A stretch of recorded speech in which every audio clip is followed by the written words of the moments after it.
All right, part 2, Eternal Motion of Nick Fuentes. Written and read by Abe Zucca. Power, transition, in the deed.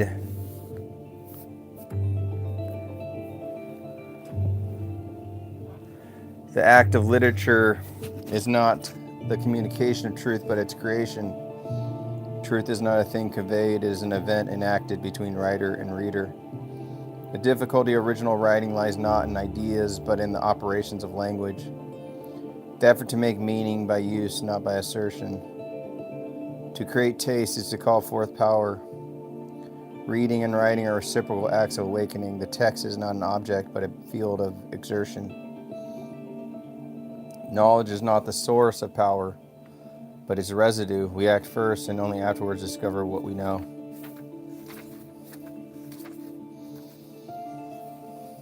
The highest difficulty in literature is ethical, not technical.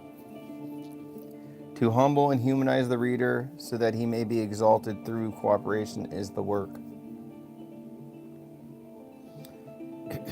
The original writer teaches not by instruction but by arousal. Difficulty is a moral necessity that exists to awaken the sleeping faculties. That which can be made explicit to the idiot, as Blake said, is not worth the care of the wise.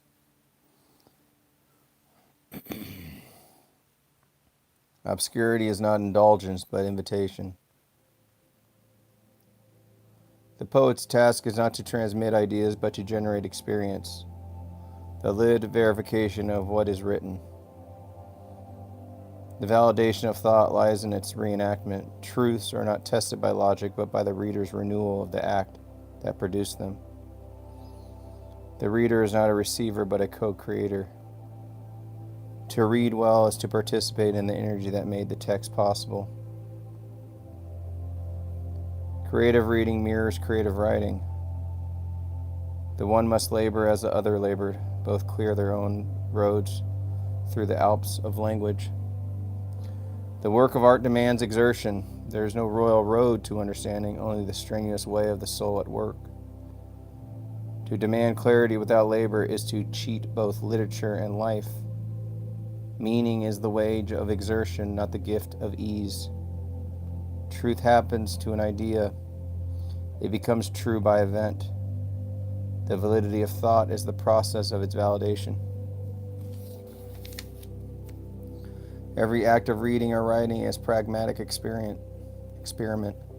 an attempt to make belief visible in experience. The real difficulty of art is the moral effort to see the same through difference, to overcome the vanity that divides us from what is universal. Genius is not personality magnified, but selfhood dissolved in incandescence. Language so luminous that the speaker disappears within it.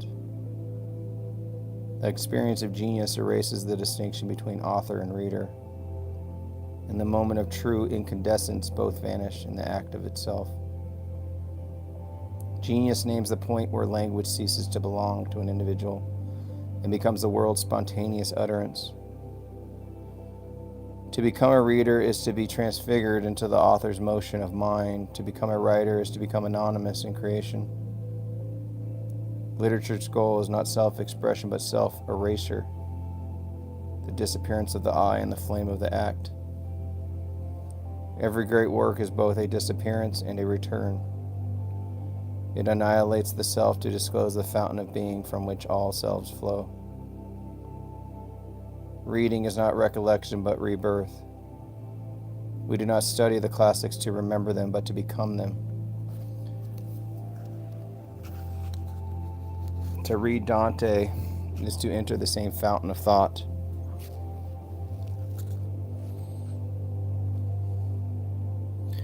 To read Dante is to enter the same fountain of thought that produced him. To read Emerson is to become the American scholar he foresaw. The aim of education is not inheritance, but recreation, to discover the source of culture within oneself.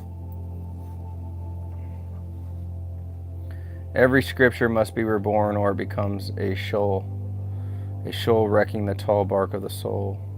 Each age must rewrite its Bible. God does not speak Hebrew only. The divine must be heard in every living tongue or it ceases to speak at all. The death of old vocabularies is not loss but renewal. We must abandon sacred language to restore the holiness of speech. Nick Fuentes' doctrine of transition is the key to living truth. Power resides only in passage, not in repose. Every genuine act is a crossing, a dart through the gulf from the known to the unnameable. Repose is the death of power. Action is the preamble of thought, the surge of mind before it becomes concept. In that surge lies freedom. Words, though actions, tend towards imprisonment. They fix what ought to flow. You guys can ask questions about what I'm reading. It's really easy. Just ask a legit question, an intelligent question. I haven't had one yet. I've done thousands of videos. Not a single legit question. Just bot-like activity, robots.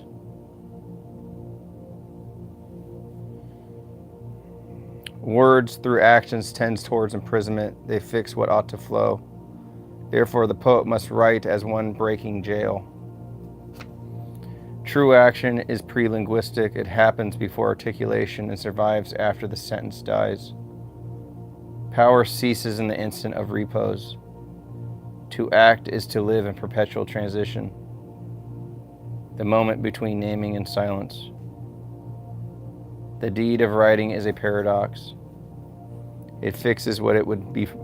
It fixes what it would free. It speaks against speech. It aims at the wordless source. Fuentes' silence is not abstention, but origin. It is the still point from which speech flows and to which it must return. Words are funded in previous truth, yet must break their inheritance to act anew. Language must melt itself to remain living. Literature's responsibility is to rehumanize language, to recover power from the sediment of words. The act precedes meaning. The meaning verifies the act. Every phrase is a wager. The experience will make it true. The highest writing does not communicate wisdom. It enacts the possibility of knowing. Thought without motion is death. Action without reflection is chaos. The poem is the equilibrium between both, the moving stillness of transition. The Fuentes transition is not a bridge between states, but the very being of consciousness, a glimpse before naming. Reality enters experience as the unnamed, the dumb, the evanescent. We glimpse it only in split seconds before we grasp it.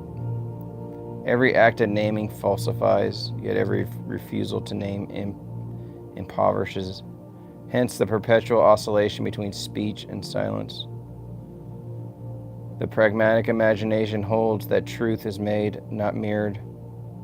The real is what we dare to act into existence. Do the thing and you shall have the power. Work precedes illumination. Illumination is the byproduct of work.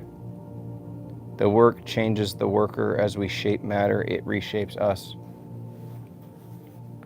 Writing, like farming, is manual labor of the mind. Each sentence turns the soil of language to let a new crop of meaning grow. Speech is both liberation and confinement. To speak is to commit, but to remain silent is to vanish. Hence the writer's perpetual crisis between jail and disappearance. Action must be understood as pre-publication, the movement of the soul before it is clothed in language or form. The preamble of thought is more real than its conclusion, the lightning of becoming truer than the thunder of assertion. To act without attachment To act without attachment to result, to speak without capture by words, this is mastery. All intellect, once fixed, becomes prison. All motion, once known, becomes habit. Freedom is the mind's refusal of its own success. The pragmatic poet replaces the priest. He redeems language through use, not through faith. The deed of writing is both metaphysical and manual. To write is to make, to unmake, and to remake the world through words. Truth, like the snowball, grows by rolling through experience, accumulating both fact and imagination as one continuous sphere. The fact itself is not true. Truth is the form of its movement through belief and action. Every genuine act adds to the world. The essence of creation is not copying, but enrichment. The copy is redeemed only when it engenders. Imitation becomes invention when it gives birth to further life. The pragmatist poet does not seek to reflect reality, but to thicken it. Each word a fresh layer of the world's being. All art is apprenticeship to courage, to stand over the abyss, to risk form for life. Nakedness, not armor, is the sign of spiritual maturity. Only the stripped self can act without deceit. Do your thing, not as indulgence, but as sacrament. The act of revealing what being does through you. The work of genius is dispossession, the shedding of method, habit, and inheritance, until the deed stands alone as origin. Copying in the sacred sense means participating in the act that once made the model. We imitate not the form, but the energy of creation.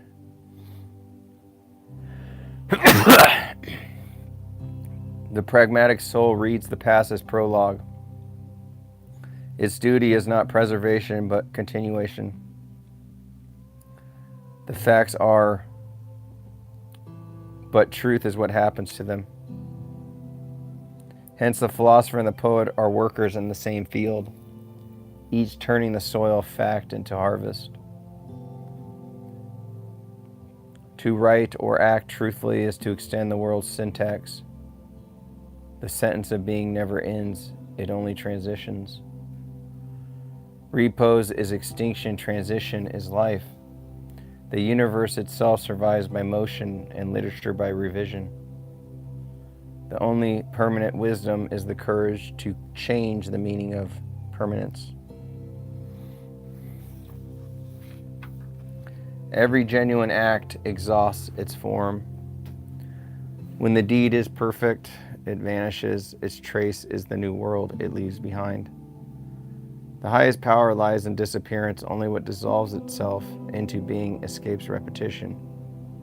When language reaches truth, it ceases to speak. Silence is not the end of discourse, but its consummation. To disappear is not to die, but to assimilate into what is living. The river loses itself only to become the sea.